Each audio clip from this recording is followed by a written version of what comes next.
Adjust.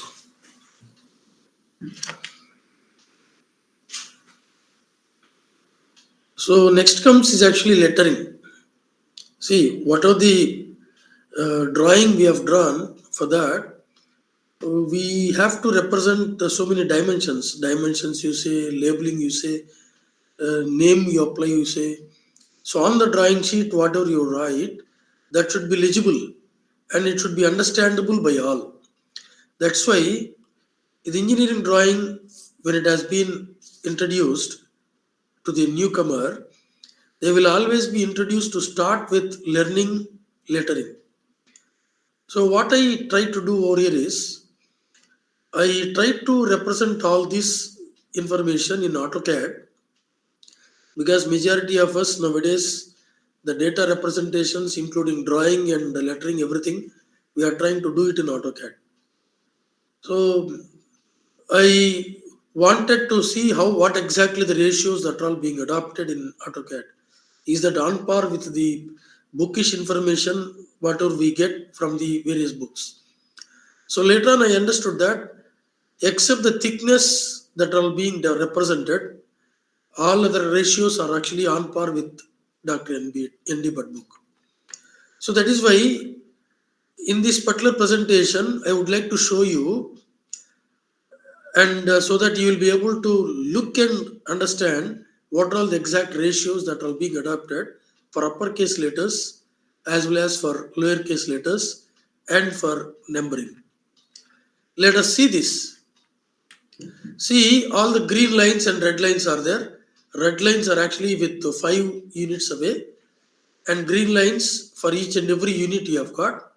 So you can see this, it is actually rising for 6 units and it is going up to 6 units. Means it has been represented for a letter height of 6. And character to character distance is going to be 1 unit, means 1 mm. So if you treat this as 6 mm letter height, A is one character, B is another character. The distance between two characters, that is A and B, as well as B and C and D, and so on, is always going to be 1 mm.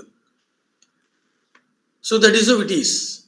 And if you try to see this, these are all being represented as single stroke, which means that you are supposed to start from one end. Your pencil should move up and it should move down, and then the horizontal, which is coming in A, should come. Same should be the story in B. It should be moved, it should be written in a single stretch. That's why these are all being referred as single stroke letters. So in B, if you observe, the upper arc is actually a bit smaller than the lower portion of arc. That you can clearly make out. Say you can see this particular green line as a reference.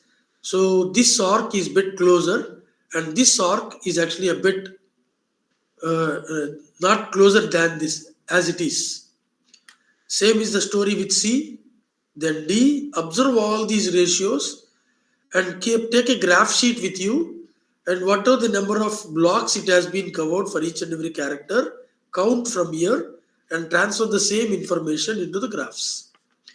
So when you do that, you will see some square letters in the sense, in for some of the letters it's going to be height is equal to width, and for some of the letters height is not equal to width. Height if it is 6 mm, width is going to be 5 mm.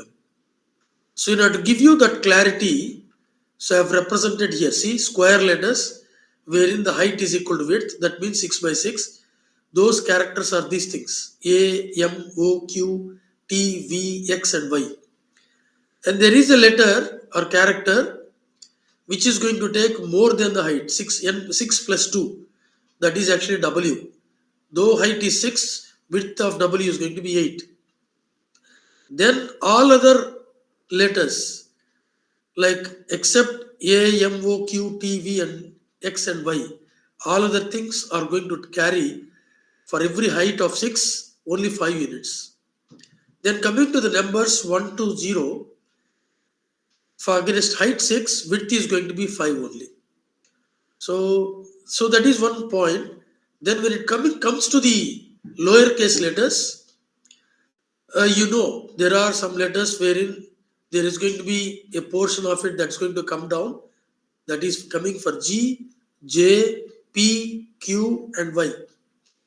And there are some characters for which there is going to be a portion that is extending. See B, similarly for D, for F, H, I, then L, and T. These are all the characters. So this particular difference you should identify.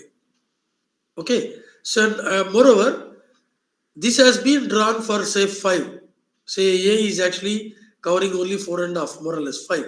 So for a letter height of 5, it has been drawn. That's why 1 unit is going up in required cases and 1.5 unit is actually coming down at required cases. So exactly this is on par with your graph sheet. Practice these things, taking all these squares, count them, and transfer the same on the similar grounds into your graph sheet. Same is the story even with 1. See, you have to be very careful for 1, 2. 2 is actually curved one, 3, 4, you can observe it clearly. See, these are all not in a way in which you are habituated to practice. So, this is the way in which you are supposed to practice. This is only the way in which you are supposed to represent these information on the drawing sheet. So, when you are drawing them on manual grounds, so these are the ways in which you are supposed to practice. So, it takes time to get accustomed to this particular one, but maybe if after practicing 3 or 4 drawing sheets, then you will be used for it. So once you get into AutoCAD, we are not going to write these things with pencil and hand, whereas we are going to take the support of text over there, and with the support of that, it's going to be okay. So this is what are the major things regarding lettering, but you need to practice. So what all you can practice? Maybe in the first step you practice uppercase letters A to Z, lowercase letters A to Z, then numbers 1 to 0. Second one is actually your name. Third one, your roll number. Fourth one to practice your address. And in the end, I have given some of the hints. What all the settings I have made for AutoCAD in order to get that particular output. Grid spacing I have altered. Major lines I have altered. Height I have taken as 6. Font I have taken as Arial. Snap settings I have changed the colors, and the uniform background I have taken it as white in order to get this particular kind of input. So thank you.